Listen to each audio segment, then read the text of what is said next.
Mon nom est George McLaughlin, Georgie pour beaucoup. Je suis hypnothérapeute depuis déjà 30 ans. Moi, c'est Alexandra Leclerc, propriétaire de Jeune Experte, une entreprise de gestion de réseaux sociaux, puis j'accompagne M. Georges aujourd'hui.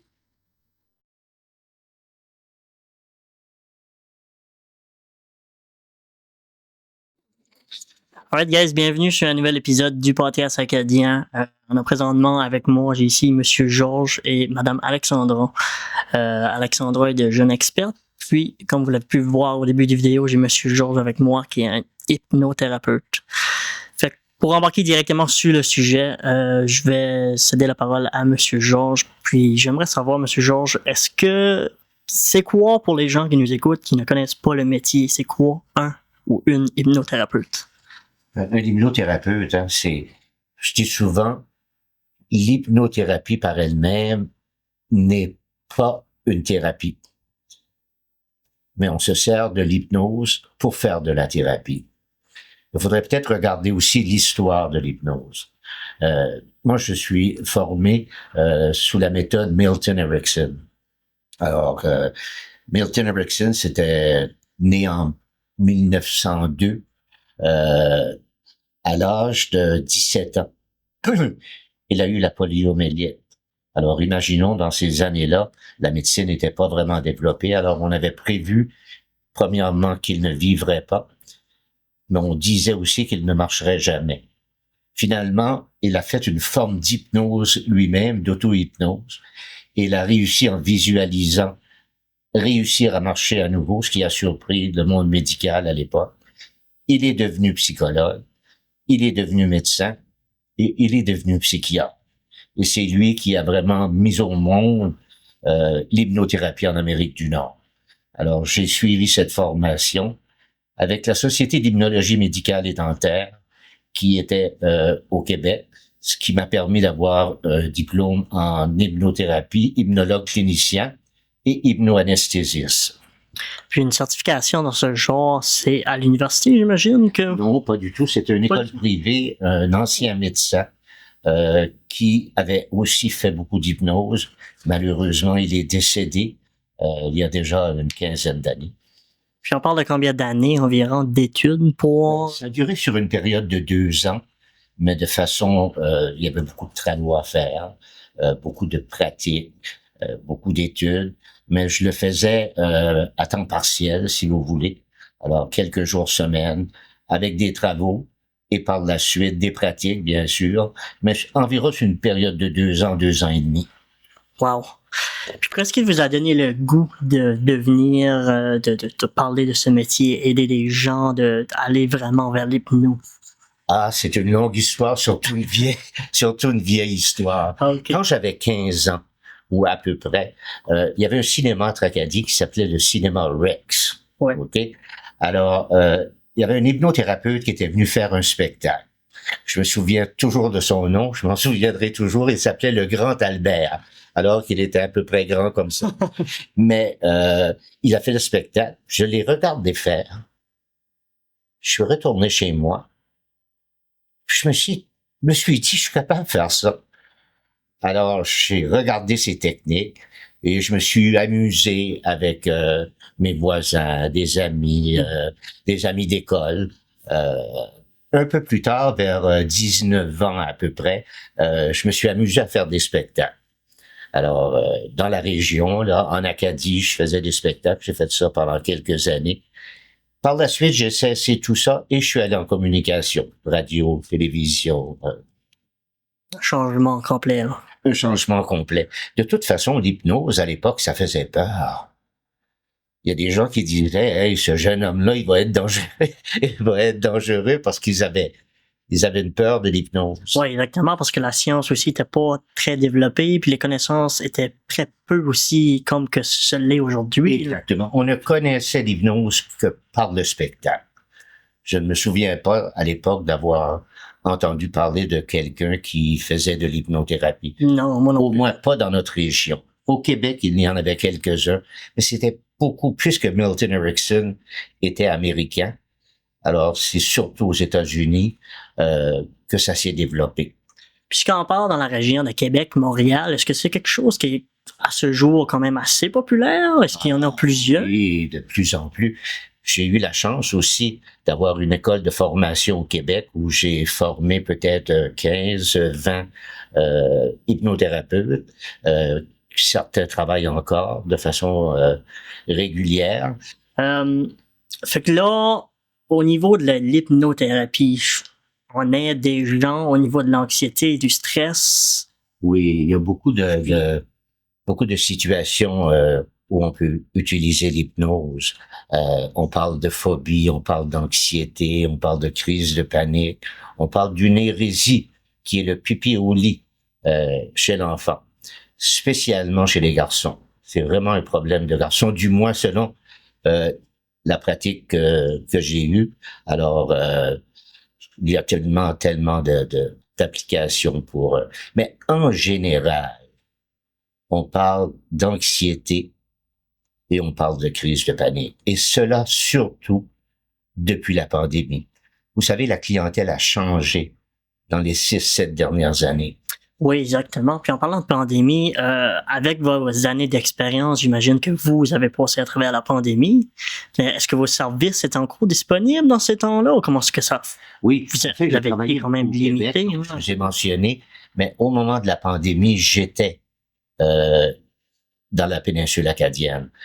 J'avais un bureau dans une clinique médicale à Tracadie et à cause de la COVID, j'ai dû quitter parce que les médecins ne recevaient plus les clients.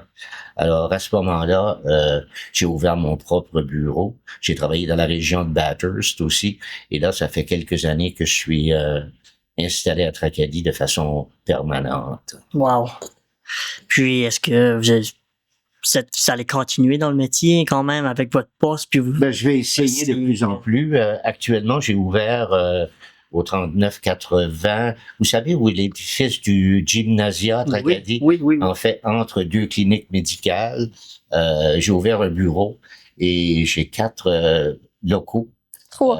3 locaux. 3 locaux. 4 avec le mien. Ah, ben le tien, tu le loues pas, là. Non. Tu loues 3 locaux. Pas... En fait, j'invite ces gens.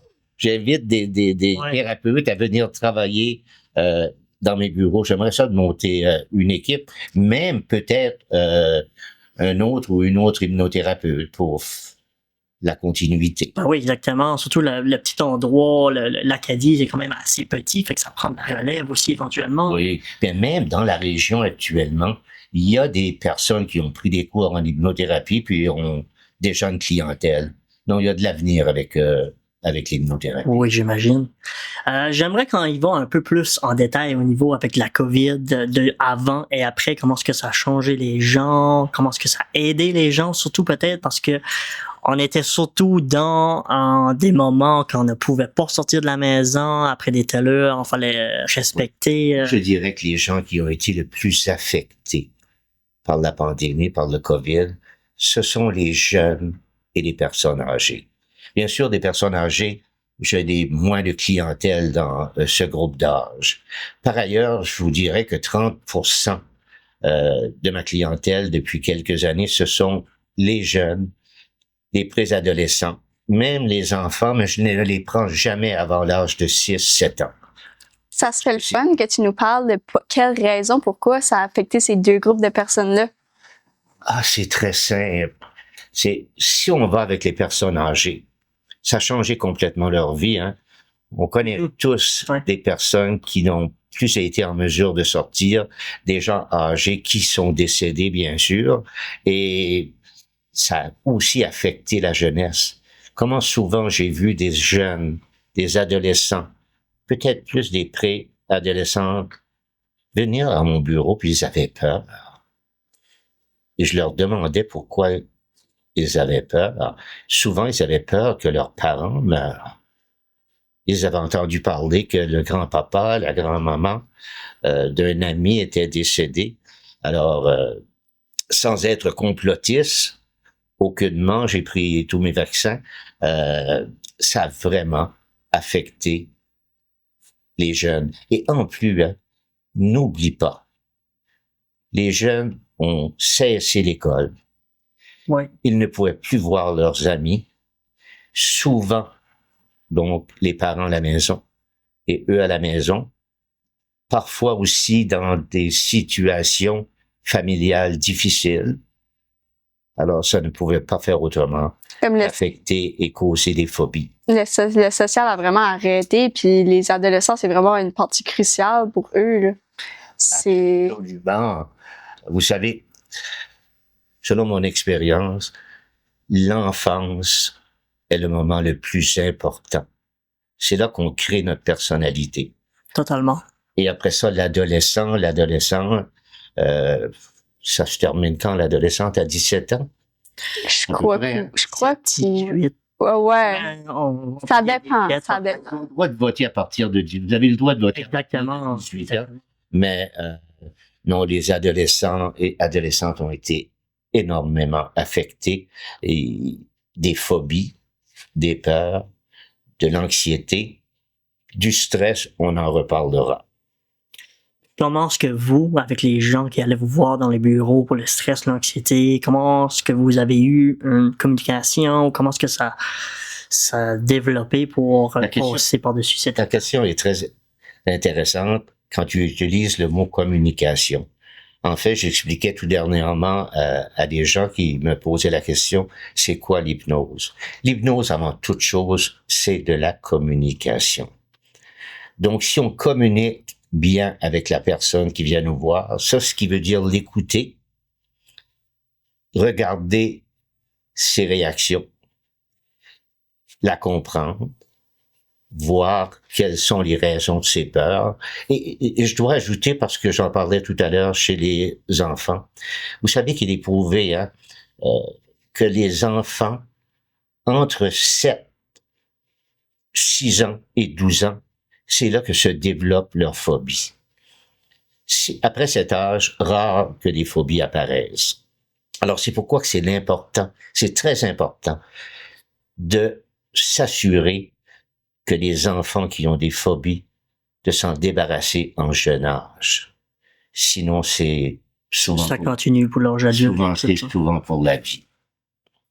Puis, est-ce que les statistiques démontrent que avec l'hypnose, puis au niveau de la COVID, ça t'est plus... Je vous dirais pas au niveau de l'hypnose, parce que je ne connais pas les statistiques, mais on l'a vu dans les hôpitaux, les psychologues ont dû rencontrer beaucoup plus d'enfants, les travailleurs sociaux, et un des problèmes, c'est qu'il y a un manque au niveau de l'aide.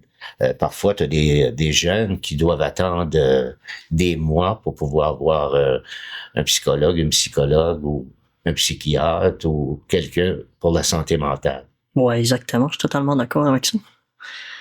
Puis on est surtout en manque de psychologues, manque de ressources, comme vous dites, là. Fait que c'est vraiment pas évident. Oh, absolument. Je sais que dans les écoles, il y a des psychologues, des travailleurs sociaux, mais vous savez, un travailleur social dans une école avec quelques 100 enfants, étudiants, c'est certainement difficile de pouvoir remplir leurs besoins. Puis depuis, avec vos années d'expérience, parce que si j'ai bien compris, vous aviez vous aviez 30 ans d'expérience cette année dans le domaine de l'hypnose. Puis le taux de réussite des gens, est-ce qu'il y a encore des gens que vous avez eu dans le passé qui viennent vous voir pour l'anxiété, le stress, puis des trucs comme ça? Puis... Oui, parce que souvent, l'anxiété, c'est circonstanciel. Avant, tout à l'heure, je vous ai parlé du stress. Oui. Le stress, c'est normal chez l'humain. Je dis toujours, moi, que les gens qui n'ont pas de stress, ce sont les morts. Totalement d'accord. Être vivant, ce qu'on fait actuellement ensemble, là, avec Alexandra, avec le caméraman, on a une forme de stress. Un vivant, c'est stressé. Mais il faut pas que ce soit un stress qui crée de l'anxiété. Le stress est normal. Il y a même un livre, le nom de l'auteur m'échappe. Ce titre est Le stress sans détresse. Parce que tous les stress n'amènent pas de détresse. Mais le problème, c'est si un stress est récurrent, qu'il revient de façon régulière, en raison d'un événement la plupart du temps, là, il va causer de l'anxiété. L'anxiété qui n'est pas gérée arrive à la crise de panique. Et la crise de panique, pour ceux qui l'ont déjà vécu ou qui connaissent quelqu'un qui l'a vécu, c'est extrêmement inquiétant pour la personne, parce que seule elle la ressent. Hein, ça représente des sueurs, des tremblements, des problèmes respiratoires, même de la dépersonnalisation. Et l'hypnose est très efficace à ce niveau-là. Puis est-ce que c'est quelque chose qui revient souvent? Est-ce qu'un client a surpassé son stress, sa phobie, puis est-ce qu'une phobie peut revenir après avoir été hypnotisé? Non, je n'ai pas vu ça, une phobie qui revient. Par ailleurs, l'anxiété, vous savez, la vie est difficile pour beaucoup de gens. Alors, un événement, soudainement, peut arriver dans la vie de quelqu'un, et là, le stress revient, le mauvais stress revient, et l'anxiété revient. J'ai même des gens qui viennent me voir 3 fois par année, puis ces gens-là, ils vont bien, là. Parce que l'hypnose aussi peut faire réaliser à quelqu'un qu'il va bien. Pas nécessairement qu'il va mal. Il faut travailler en amont. Wow, très intéressant comme sujet au niveau du stress, puis très bien expliqué le stress au niveau de la crise de panique et tout. Très bien dit. Vraiment. Alexandra me posait la question la semaine dernière ou il y a quelques semaines, pourquoi j'étais revenu à l'hypnose. Parce que en fait, si j'ai 30 ans, vous savez que je n'ai pas 50 ans. Ça fait 30 ans que je fais de l'hypnose. Alors, j'ai travaillé en communication à la radio, à la télévision. J'ai été vice-président de CHAU-TV. Je crois, je ne me souviens pas en quelle année, mais j'étais directeur d'une station de radio sur la rive sud de Montréal. Et j'étais pas nécessairement heureux dans mon travail. La direction, ça ne me ressemblait pas beaucoup. Alors, je lisais régulièrement le magazine Philosophie et Psychologie. Et à un moment donné, j'ai fait des recherches et c'est là que j'ai vu qu'existait l'école de formation. Et j'ai tout quitté. J'ai quitté la direction de la station et je suis retourné aux études parce que je pense que ça m'appelait. Si j'avais fait de l'hypnose jeune, et je dois vous ajouter ceci, je me souviens que quand j'étais en 11e année, je crois, il y avait un de mes amis qui avait un problème de bégaiement quand il était nerveux, parce que souvent les gens qui sont bègues, c'est au moment d'anxiété qu'ils vont surtout avoir plus de difficultés à s'exprimer. Oui. Et je l'avais amené avec moi dans une classe qui était vide. J'ai fait une transe hypnotique. Il n'a jamais bégayé par la suite. Et ça, je m'en souvenais. Plus les lectures que je faisais, j'avais vraiment envie de faire ce travail, qui est un travail merveilleux. Ben, moi, je crois vraiment que c'est un travail qui t'a à cœur parce que t'es parti à la retraite puis t'es même revenu encore meilleur. Ça, Oui. c'est vraiment quelque chose qui te Oui. passionne. Oui, mais il y a une chose, hein. À la retraite, je trouvais le temps long. OK? Alors, je pense que j'avais ça dans le sang. J'ai pris, en fait, retraite. J'ai pris 5 mois de vacances où je suis retourné au Québec voir des amis. Et quand je suis revenu, c'est là que j'ai ouvert à nouveau mon bureau avec les locaux que je vais louer dans la clinique, près de la clinique médicale. Ça fait combien de temps que t'es revenu? Je pense qu'on n'a jamais discuté. En fait, au Québec, quand j'ai quitté le Québec, je suis revenu au Nouveau-Brunswick et j'ai travaillé à Bathurst au début.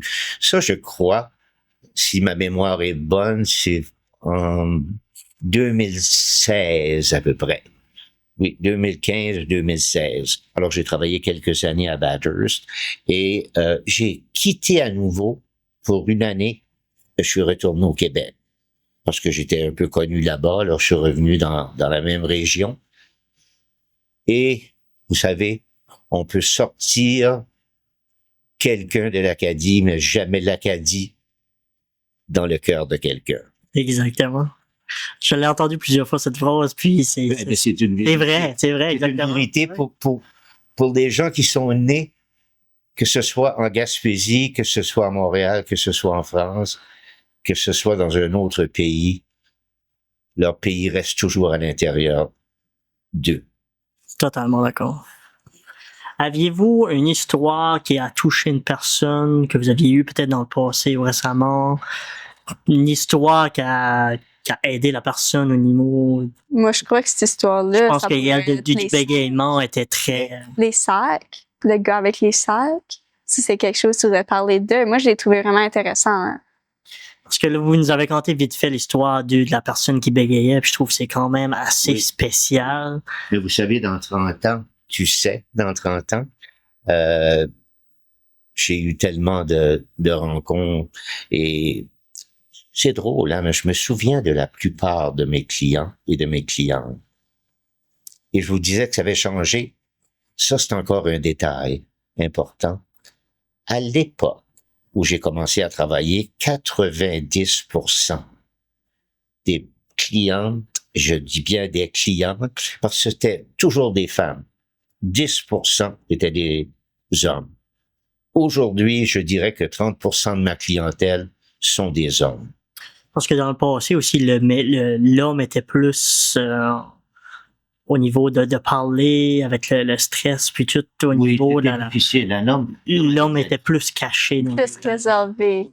Donc, plus réservé. Beaucoup plus réservé. Fallait être dur. Exactement. Puis dans les dernières années, c'est là que tu vois le changement qui se fait. Puis aussi que je voudrais mentionner, qui s'est passé dans les 10 dernières années.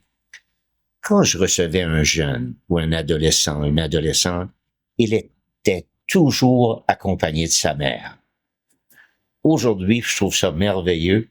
Je vous dirais que 20% des enfants, des adolescents qui viennent à mon bureau sont accompagnés de leur père. Puis j'encourage les mamans à donner cette responsabilité-là aux parents. Wow. Et tu m'avais posé la question s'il y a des clients que je me rappelle qui est important. Plus une histoire. Ouais, t'avais-tu comme une histoire d'une personne qui a surmonté sa phobie? Oui, dernièrement, il y a quelques années, j'avais une jeune fille de peut-être 7 ans, 8 ans, qui avait peur des abeilles. J'ai réalisé à quel point elle sortait de l'autobus l'été, puis elle courait à la maison. Ils avaient une piscine dans la cour de leur maison. Elle regardait les autres se baigner parce qu'elle avait peur qu'il y ait une abeille. Alors, la première fois qu'elle est venue à mon bureau, elle était hésitante, un peu timide. J'ai fait la transhypnotique. Quand elle est revenue 10 jours plus tard, c'est elle qui était devant sa mère dans la porte. Puis elle m'a dit, j'ai tué une guêpe. J'ai dit, comment tu fais ça? Facile, comme ça. Alors pour moi, et je me rappelle, elle m'a fait parvenir une carte de remerciement. Je pense que c'est pour ça que j'aime ce travail-là. Exactement, parce que tu dis social, la communication, puis peut-être des personnes à surmonter leur peur au niveau du stress, l'anxiété, les phobies. Fait que c'est quand même assez spécial aussi. Là. La peur. On a tous peur. On vient au monde dans la peur. Je dis toujours, moi, que notre premier cri quand on vient au monde, c'est probablement un cri de peur. On arrive dans un monde qu'on n'a pas choisi, dans une famille qu'on n'a pas choisi, dans un milieu qu'on n'a pas choisi, puis on vient au monde avec un kit de départ. Alors, si les parents donnent confiance à leurs enfants, ils vont réussir. Totalement. Vous savez, on entend parler depuis un certain temps, depuis quelques années, surtout les gens de mon âge, parler des enfants rois. Vous avez déjà entendu cette expression, hein? Oui. Les enfants rois. Et dit de façon négative. Moi, je dis, il faut que les enfants se voient comme des rois et des reines. C'est là qu'ils vont construire leur confiance. Parce que les enfants, tu es l'avenir. Même si tu n'es plus un enfant. Alexandra est l'avenir. Alors, c'est d'une importance capitale d'avoir une jeunesse saine et d'être accompagné. C'est gage de succès. Absolument. Puis ça revient à ce que tu disais tantôt, que c'était cette raison-là pour laquelle tu as fait appel à mes services. Exactement, exactement. Comme avec Justin. Quand on m'a dit que c'était toi qui m'invitais, je savais que tu étais un jeune homme. Alors je me dis, c'est l'avenir. Le gars de mon âge qui va m'interviewer, il peut me poser des questions pertinentes, mais jamais comme celui ou celle qui veut découvrir. Totalement. Puis c'est un métier que dans la péninsule, dans la région de l'Acadie, la petite place où on vit, je te dirais que c'est pas des métiers qui est parlé assez. Je pense que c'est le manque de savoir. J'aimerais encourager tout le monde qui va écouter la vidéo, qui va nous écouter, de aller peut-être, si vous aviez une peur, quelque chose, aller vous diriger vers Georges McLaughlin, puis essayez-le. Il y a une seule façon de savoir si ça fonctionne. Oui. Je voudrais préciser ceci. L'hypnose n'est pas de la magie. L'hypnose est de la communication. Ce qui a donné aux gens l'impression que l'hypnose était un peu de la magie, ce sont les spectacles où on voit les gens tomber endormis. C'est la vérité, parce que la communication est directe. Puis les gens, parce que toute hypnose est auto-hypnose. On me pose la question, Alexandra d'ailleurs me l'a posée, est-ce que tout le monde peut être hypnotisé? Oui. Et personne ne peut être hypnotisé. L'hypnose dans une transe hypnotique est auto-hypnose, c'est-à-dire que la personne accepte. Et quand ils viennent dans mon bureau, alors ils sont là pour une raison. Alors ça devient très très facile de pouvoir faire une transe hypnotique. Là, j'ai pris la place de Justin encore sans vous laisser savoir, gang va derrière la caméra. Moi, c'est Marc-André. On s'en parlait un petit peu avant, là. Oui, Oui. c'est plaisir, Marc. C'est juste que là, j'entendais les questions. J'ai dit à Justin, il s'en allait des sujets que j'aimerais demander les questions. Puis la première chose qui m'intriguait, c'est ce que je crois qui fait que le monde a peur de l'hypnose, c'est le sentiment de perte de contrôle quand tu regardes un spectacle. Mais c'est pas ça que c'est.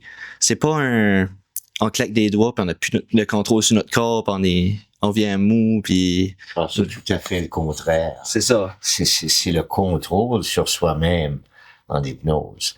Vous savez, dans des spectacles, il y a des gens qui vont faire la poule pour la première fois de leur vie. Ils pourraient pas le faire dans une autre situation. OK?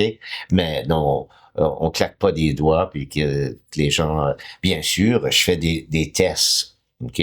Pour voir la capacité d'induction en hypnose. Alors, il y a quelques petits tests là, que je fais avec les gens surtout pour voir comment je dois m'adresser à eux ou à elles, parce que il y a des gens qui sont beaucoup plus visuels, il y a des gens qui sont beaucoup plus auditifs. Alors, à ce moment-là, quand je vais utiliser des mots, des phrases ou des métaphores, à ce moment-là, je vais peut-être utiliser des termes qui sont plus pour quelqu'un qui est auditif ou quelqu'un qui est visuel. Mais c'est comme un patient normal. Tout le monde a besoin d'un service différent puis une communication différente pour arriver aux besoins de la personne, genre, c'est ça? Ah, quelle question intéressante, Marc-André. Ça me fait me rappeler ceci. Je vais raconter avec beaucoup de respect pour la personne. Il y a environ 20 ans, je travaillais dans une clinique sur la rive sud de Québec. Puis il y avait une jeune psychologue, très gentille puis compétente. Et en parlant, elle me dit, on était en train de prendre un café avec quelques autres personnes qui travaillaient dans l'édifice. Elle a dit, elle dit, on a pris 25 approches différentes pour pouvoir aider les clients. Alors, je me suis permis, avec gentillesse, de lui dire ceci. Si tu as 1000 clients dans ta vie, il va te manquer 975 approches. Les gens sont uniques. Je peux comprendre ce que vous dites, là, comme chaque personne a besoin de... Même la façon de s'exprimer à quelqu'un est différente pour chaque personne, même si on est né dans la même maison, ça sera ta sœur. Absolument. Moi, on est différent. Parce que la perception des choses n'est pas la même pour toi, pour ton frère, pour ton père, pour ta sœur, pour mon frère, pour Alexandra, pour Justin. On a des perceptions différentes parce qu'on a un vécu différent. Oui, absolument. Notre vécu fait partie de notre personnalité aussi. Il est unique. Oui. Il est unique, notre vécu. Alors, non, il n'y a pas une formule ou quelques formules. À chaque fois, il faut s'adapter à la personne. Je le vois. C'est aussi un vécu dans mon travail aussi, là. Mm-hmm. Oui, c'est dans la vie de tous les jours Ouais. aussi. Oui. Mm-hmm. Oui. Vous savez, il y a beaucoup d'événements dans la vie, mais qui n'ont pas tellement d'importance, qui sont des événements quotidiens, où il y a des gens qui ont des problèmes d'anxiété. Ce sont des événements comme ceux-ci. La perte d'un parent.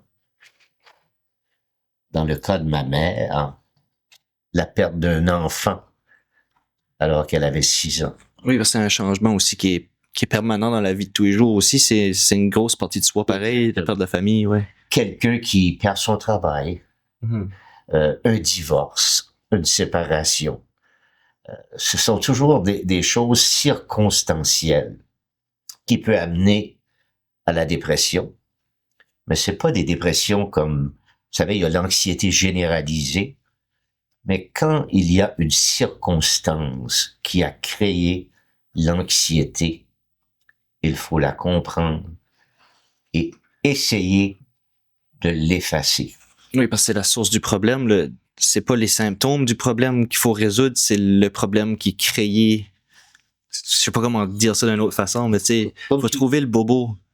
Oui. C'est où ça fait mal qu'il faut résoudre le problème, pas le résultat du bobo. Oui. Exactement. Ouais. C'est pour ça que je dis aussi, souvent, parfois je dis ça à des clients, puis ils sont pas heureux de ma phrase. Je leur dis, le passé n'est pas à toi. Il y en a un, il y a pas longtemps, qui m'a dit, hey, mon passé, c'est à moi. Moi qui l'ai vécu. J'ai dit, oui, c'est toi qui l'as vécu, mais il ne t'appartient plus. On s'accroche après des malheurs, des peines. Oui, puis c'est naturel. Il y a beaucoup de gens qui font ça sans... C'est pas volontaire, mais le négatif reste plus attaché aux gens. Qui s'appelait Les gens, ou un livre, je crois. Les gens heureux n'ont pas d'histoire. Oui. OK. Donc, ce que je veux dire par le passé ne nous appartient plus.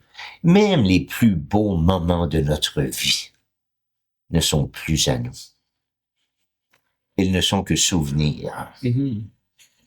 Donc, à un moment donné, surtout chez l'enfant qui a vécu quelque chose de dramatisant et qu'il est rendu à 30 ans ou qu'elle est rendue à 35 ans, puis que ça revient toujours, c'est parce qu'elle s'est accrochée à ce passé-là. Et c'est pas dit de façon critique, là. Moi, non, je comprends absolument, oui. Attaché à mon passé. Mon passé a apporté, vous savez, une autre phrase que je dis souvent à mes clients. Je ne crois pas au destin et je crois au destin. Alors, ils me regardent puis ils me disent, décide-toi.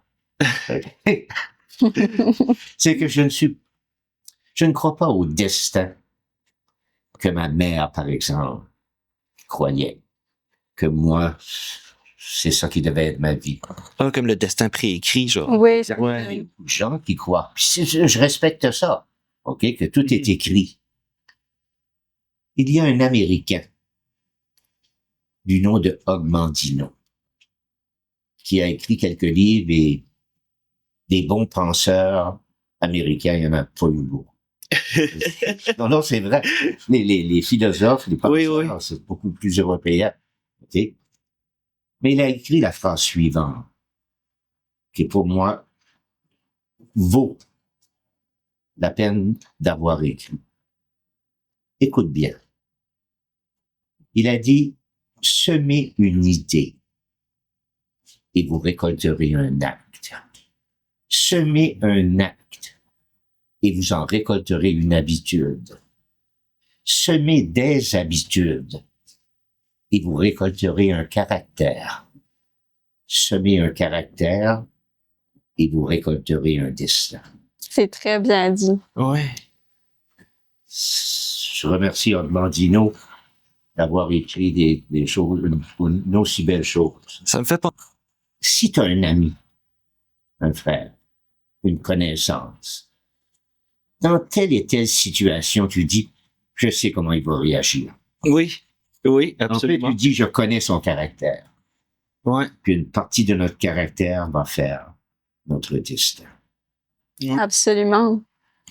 J'ai déjà dit ça pendant une conversation avec quelqu'un que je sais pas pourquoi j'ai l'impression que c'est la même mentalité un peu de c'est pas la situation le problème, c'est la façon qu'on réagit. Puis j'ai l'impression qu'on fait tout ça parce qu'on en réagit ou je sais pas si tu vois des clients qui sont frustrés, tu Oui, dis c'est ça oui. le problème, mais c'est la façon de réagir au Oui. problème. Oui. C'est comme la colère. Être enragé. La colère, c'est une émotion légitime. Absolument. On peut être en colère, mais il faut pas que ça dure. C'est ce que tu fais avec cette colère-là, c'est comment tu la contrôles. Il faut l'arrêter. OK? C'est parce que si je suis en colère après toi, ça te fait pas souffrir. Non, moi, c'est vrai, oui. c'est moi que ça fait souffrir. C'est moi que ça rend malheureux. Il y a même des gens qui ils savent pas qu'on les déteste. OK? Là, je comprends ce que veut dire. C'est ton sentiment à toi qui est la rage, la colère, la peine. Qui nous amène des émotions. Alexandra me demandait l'autre jour, parce qu'on a des discussions ensemble, là, souvent, avec l'intelligence Oui. que tu as. Non, Ça ne peut être que des questions intéressantes. absolument. Elle me demandait la différence entre émotion et sentiment. C'est une bonne question, par exemple. Parce Ok. que, comme ça, j'ai pas, on dirait que sans y avoir pensé avant, moi, j'ai pas la réponse. Écoutez, je n'ai pas la vérité. Pour une raison très simple, la vérité, c'est évolutif.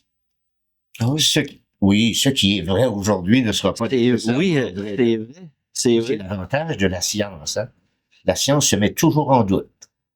Oui. Les croyances, on les met moins en doute.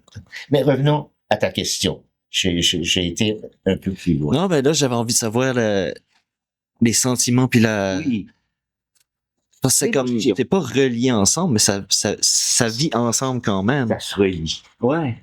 OK? Je vais te dire comment je compare ça, les émotions. Les émotions, je compare ça à des étoiles filantes. L'étoile, elle apparaît, puis elle disparaît. Tu es d'accord? Oui, oui. Il n'en revient une deuxième, une troisième. On est là à les regarder.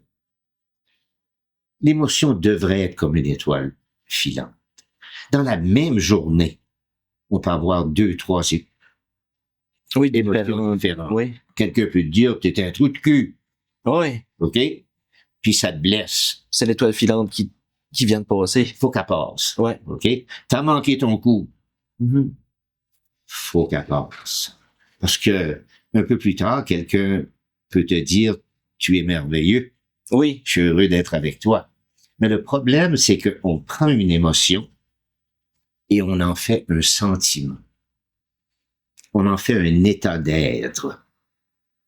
Je parle de quelque chose que je connais, je l'ai déjà fait. Oui, je peux voir ce que tu veux dire, le sentiment est comme On avec fait toi. un état d'être. À ce moment-là, même s'il y a de belles émotions qui nous arrivent, on les voit pas. Ouais. Parce qu'on a fait de la dernière émotion un sentiment, un état d'être. En hypnose, quand les gens ont compris, et que moi, avant toute chose, que j'ai compris la problématique, on peut énormément changer les choses.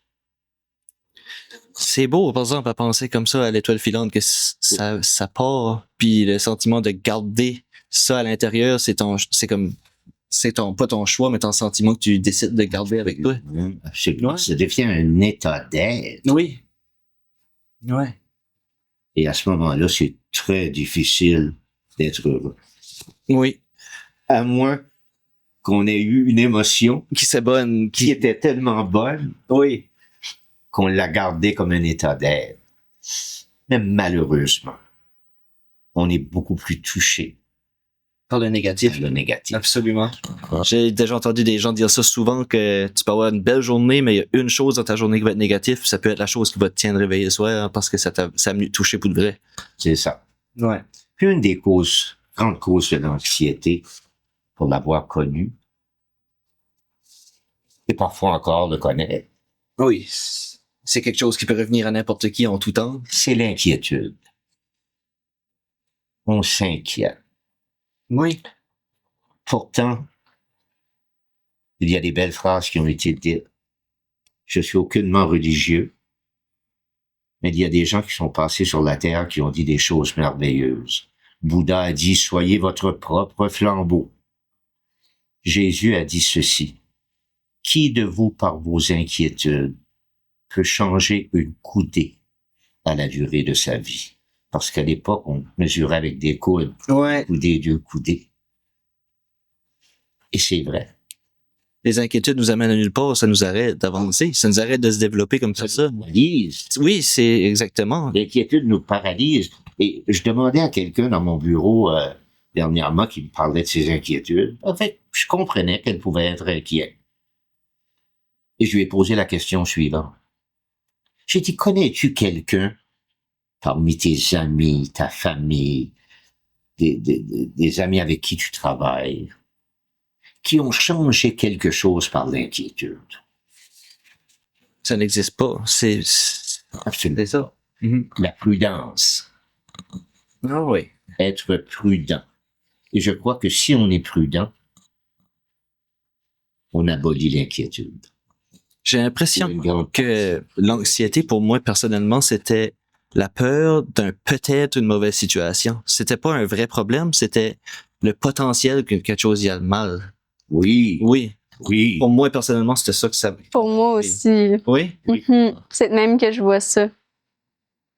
C'est fou, ça fait aucune logique dans ta journée de tous les jours, parce que tu peux être en train de conduire et quelqu'un qui tombe endormi à la roue qui te frappe, mais tu vas pas être stressé de prendre la roue pour aller conduire parce que faut que tu continues à vivre, faut que tu continues à avancer. Exactement.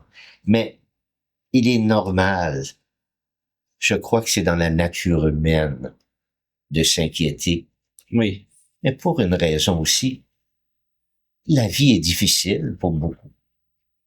Ah, ça on le voit de plus en plus. Juste le terme d'anxiété est tellement plus utilisé aujourd'hui qu'il y a 5 ans. C'est beaucoup plus commun. Imaginons l'anxiété des gens qui vivent la guerre actuellement. Oh, c'est wow. Ça, c'est un autre niveau de stress puis d'anxiété constante. C'est incroyable. L'hypnose ne pourrait rien faire pour ces gens-là. Ah, c'est tellement, c'est présent dans ils finissent, ils arrivent à la maison, ils sont en sécurité, ils sont avec leur famille, puis ils ont encore des stress post-traumatiques jusqu'à la fin de leur vie. Ils ont tout perdu, puis eux ont raison de s'inquiéter parce qu'ils ne savent pas ce que demain sera. Oui, absolument. Nous, on a une bonne idée de ce que demain sera. Ouais. Je dis souvent à mes clients, pour savoir parce que ça m'arrive que des clients me disent, après m'avoir rencontré quelques fois, me disent, Georgie, pourquoi tu savais que ça allait arriver comme ça? Je ne suis pas devin. Mais je dis toujours ceci. Pour savoir ce qui sera, il faut savoir ce qui est. Oui. Avec ce que tu sais, tu peux savoir. Les convictions de ce qui est. On a beaucoup de chances de savoir ce qui sera. Oui. Je me demandais ça, c'est-tu plus commun Parce que je viens de dire que pour moi, personnellement, j'ai l'impression que le terme anxiété est beaucoup plus présent, mais c'était-tu moins commun auparavant avec ta clientèle? Ou c'est, je veux dire, moins présent dans le passé qu'aujourd'hui, les problèmes d'anxiété? Non, non, je crois que ça se ressemble, mais pour des raisons différentes. Vous savez, on entend souvent c'était plus facile avant. Ce n'était pas plus facile avant. C'était aussi difficile avant.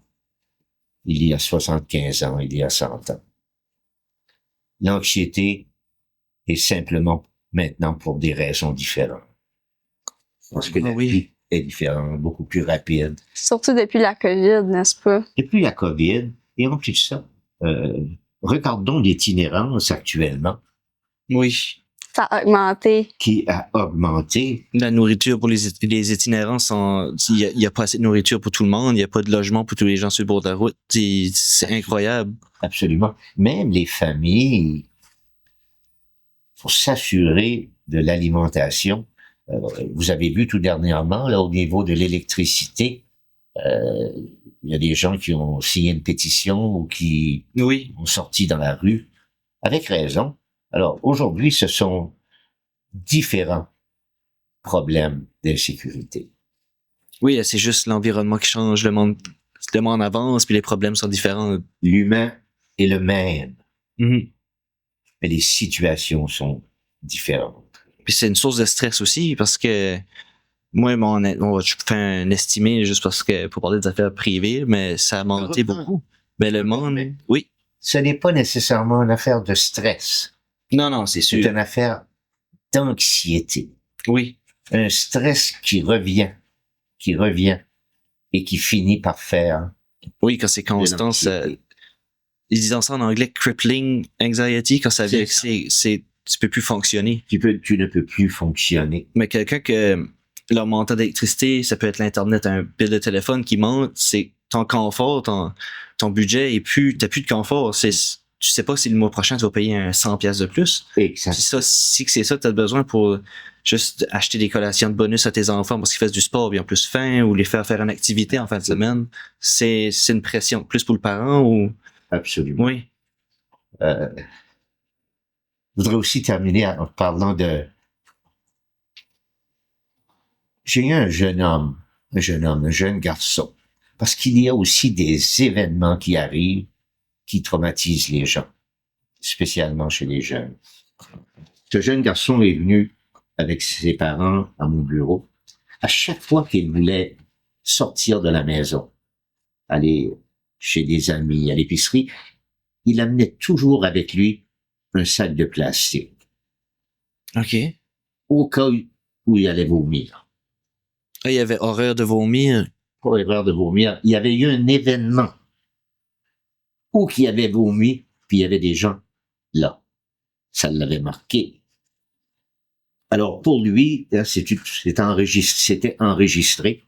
Alors, pour se sécuriser, il y avait toujours un sac de plastique avec lui. Alors, il entre à mon bureau.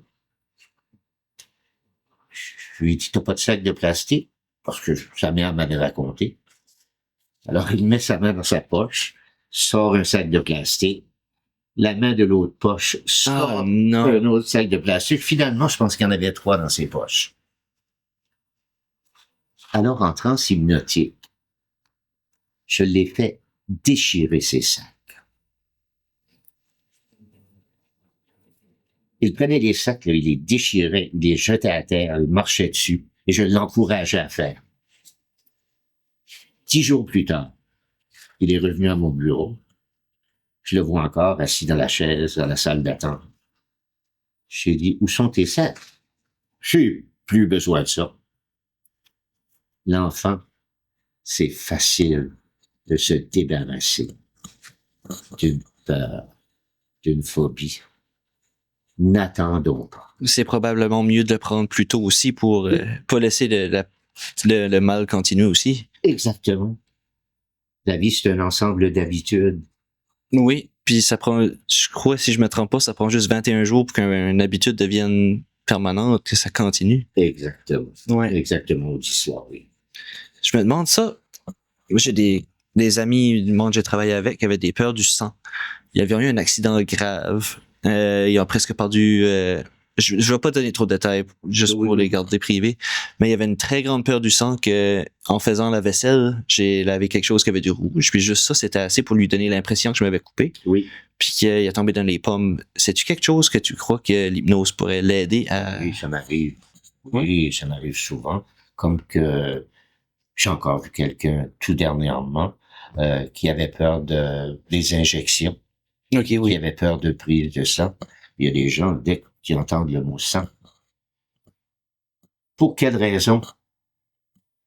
Probablement pas la même. Il suffit simplement qu'ils aient entendu Juste... l'histoire de quelqu'un qui s'était blessé et avait saigné beaucoup. Ça peut être à l'enfance Ouais. qu'il s'était blessé. Ça s'est enregistré. La peur qui était une émotion. Oui. Qui est est resté là. présent. Et à chaque fois qu'il revient dans une situation, que la personne revient dans une situation Moi, semblable. Moi, je connais une de mes proches que ça, mais je savais pas que c'est quelque chose que l'hypnose pouvait régler. Exemple. Une proche qui a peur du sang, là, comme extrêmement bad. Là. Ah oui, oui. Tu savais pas en toi que c'était quelque chose que tu pouvais régler. Oui. Oui. En majorité du temps. Mais comme je vous dis, hein, chaque histoire est différente. Oui. Mais ça m'est arrivé souvent. Et avec la pandémie, la peur des piqûres. Ah, ça doit être commun à beaucoup de monde qui a peur des aiguilles en général. Peur des dentistes. Moi, Ah oui? oui. T'as peur des piqûres? Oui.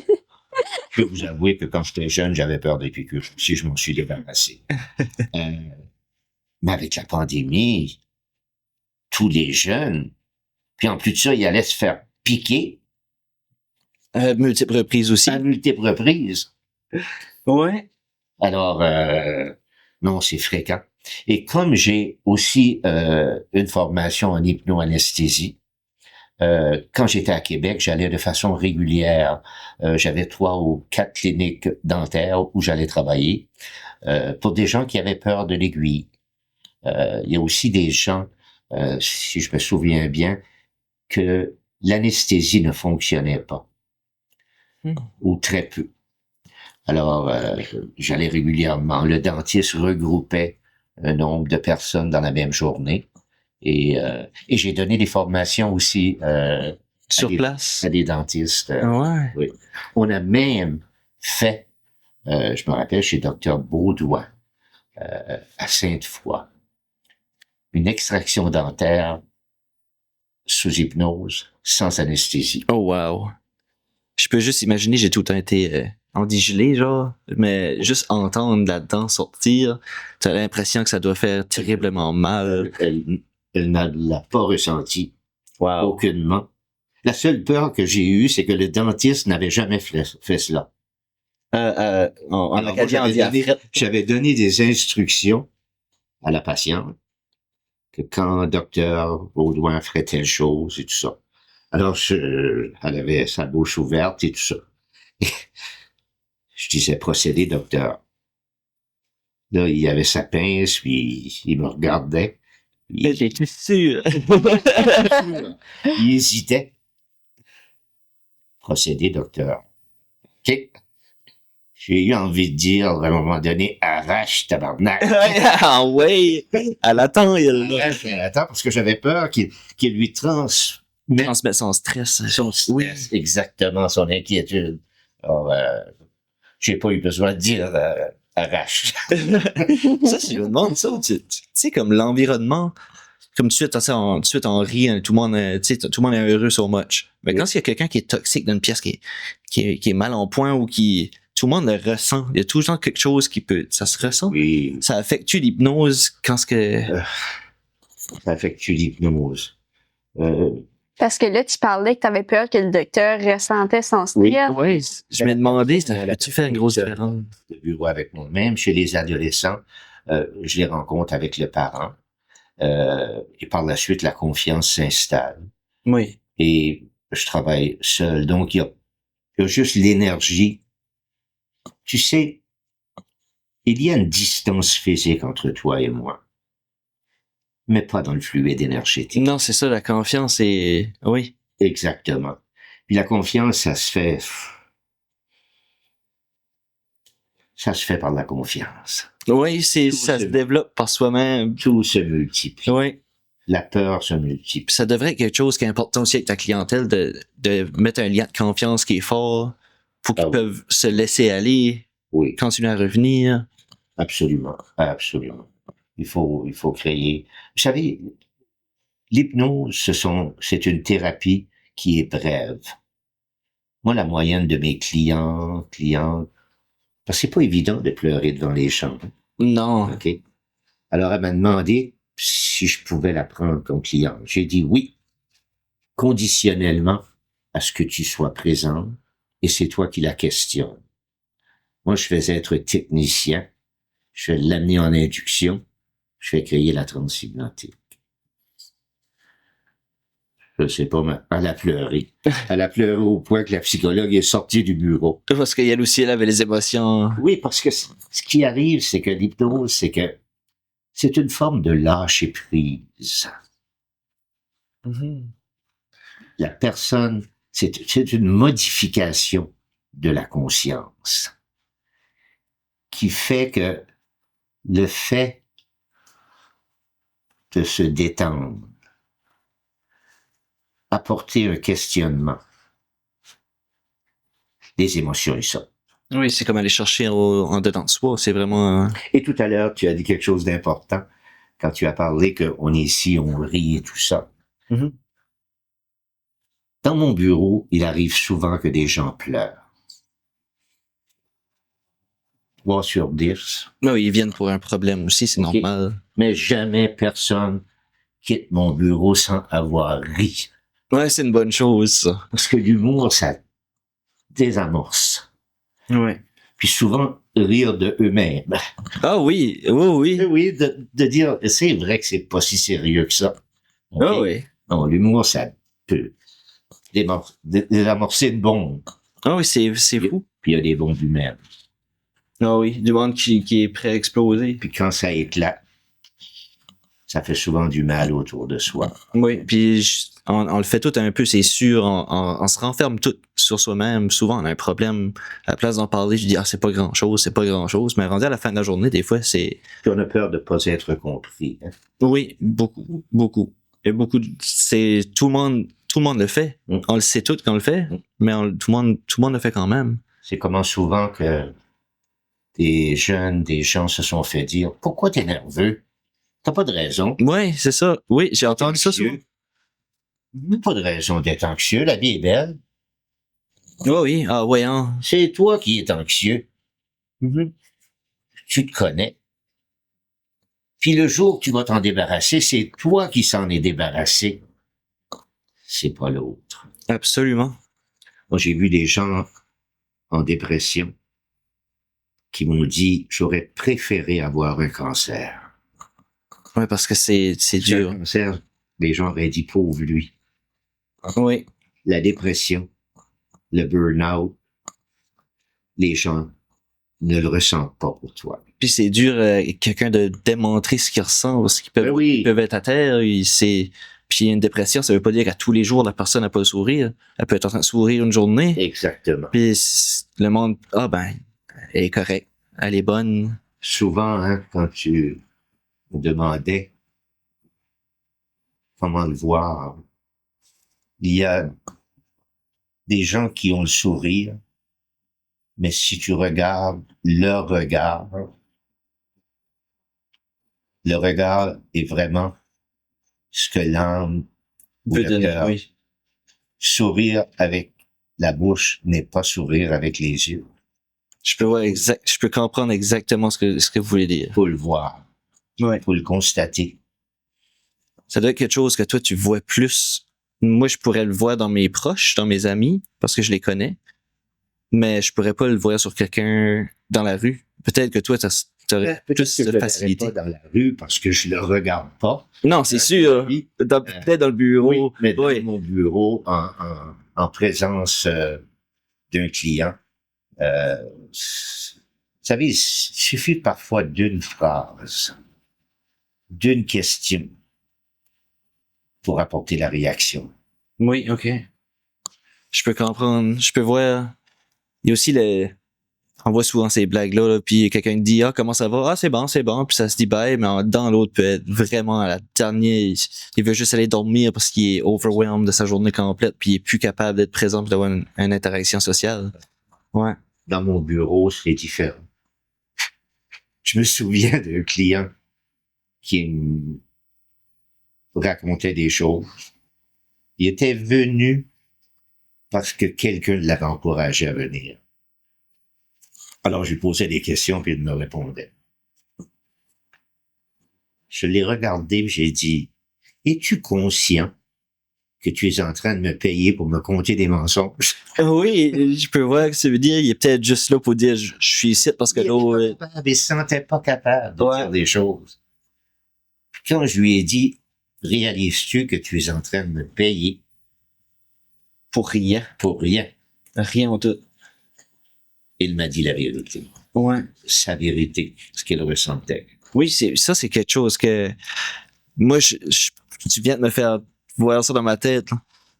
Tout le monde a leur propre vérité, même si on a la même place, qu'on a vécu les mêmes choses. Moi, je vais voir quelque chose d'une façon, tu vas la voir d'une façon. Absolument. J'ai déjà vu du monde qui était en chicane, mais il y a personne qui comptait de mensonge parce qu'ils voulaient vraiment résoudre le problème, mais c'était leur vérité à eux autres mêmes parce qu'ils se sont sentis d'une façon différente. C'est-tu quelque chose que tu vois dans ton travail? Je sais pas si je l'ai bien expliqué. Oui. Ouais. Oui. On a tous notre vérité au moment où on l'a. Oui. C'est pas la vérité de quelqu'un d'autre. Enlevons le mot vérité.